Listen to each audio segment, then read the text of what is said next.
Thanks for volunteering. I'm not really that strong on the brain. I think this is the language center. Really? Because I don't feel a... Also for you! Hey, fellas, what's the good word? I am the king of gay chicken. This is the foreign language center. Impossible! Je n'ai pas proposé. Well, look who never learned to share. The cow says. Ladies and gentlemen, Macaulay Culkin.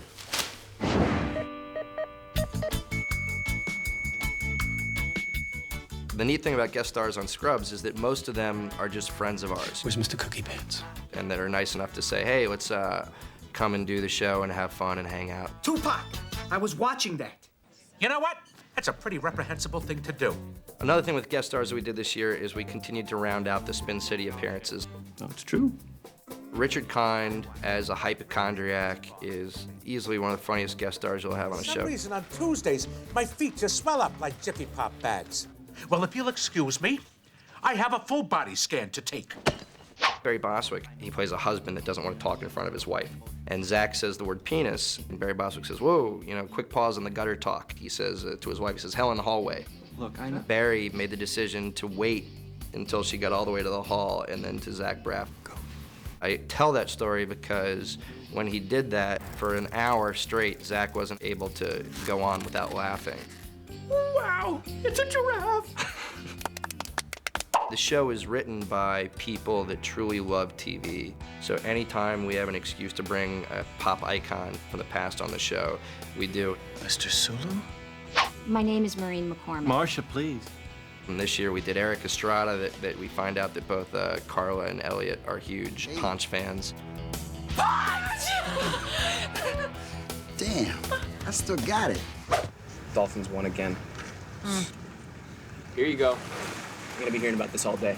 Scott Foley was hilarious and was game for anything, you know. Guys, Elliot and I are in the middle of a marathon game of hide and go seek.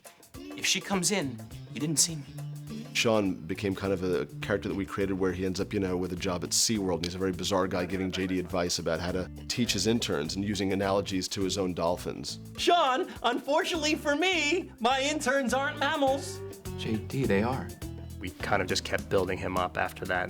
In this third season, we made him this sort of Superman.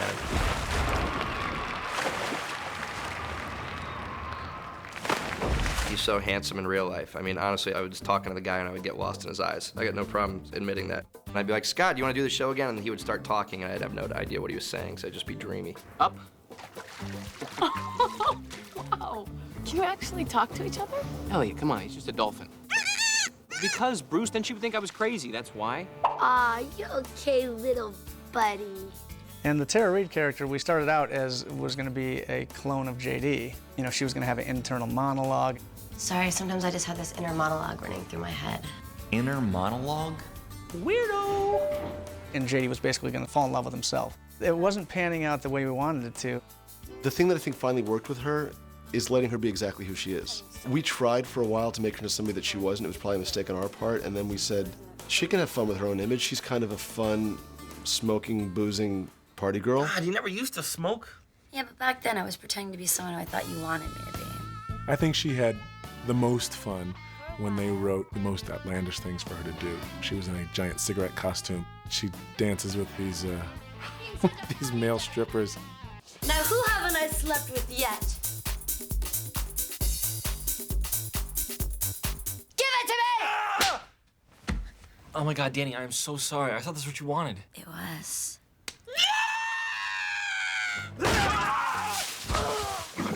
Because he never surprises us. Maybe a little bit? No. Brendan Fraser had been on the show before as Dr. Cox's best friend. Are you still doing the whole kooky guy who brings his camera everywhere thing?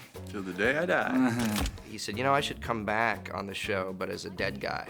He inspired us. He basically came up with a story idea to do kind of our Sixth Sense thing. There's one more thing you have to do for me. An episode that we hope holds up, that when you go back and look at it, you realize that he's been dead the whole time and that nobody else ever acknowledged him and nobody else paid attention to him. Where do you think we are? It really worked, you know, as under the model of our show, which is trying to create something occasionally that's really broad and silly and funny and then has a big emotional impact at the end. But here's the punchline. Even though my last surgery was 2 hours ago, I can't stop washing my damn hands. Michael J. Fox is probably the greatest, it's gonna sound cheesy, probably the greatest honor of my life to have this guy on the show. Why can't I sit on you? Why? Every year, you know, because I talk to him anyways just because we're friends, I would be remiss not to say, hey, if you ever feel like acting again, why don't you come and do the show? I was saying that to him for like the 100th time, and just out of the blue, he's like, you know what, I'm feeling pretty good health-wise. Is it cool if I come and do it? I was like, oh, are you kidding? I'm sorry it took me so long. I had to go home. Damn roof toilets got my number. And the story we wanted to do was that he conquers one of his OCD demons by pooping on the roof. That, my friends, is a roof toilet. I'm sorry, you said that like it's a normal thing. I remember the very first take of the first scene that he did, which is when he walks into the hospital and sees Turk, Elliot, and JD. We can't use it because the actors, instead of being in character, were so, you know, enraptured just watching him that when he said his line, nobody said their lines, you know, and so we had to throw the take away. Exactly. In a lot of ways, I like to think that there wouldn't be guys like Zach Braff if there wasn't a Michael J. Fox. You are unflappable. It's true. It can't be flapped.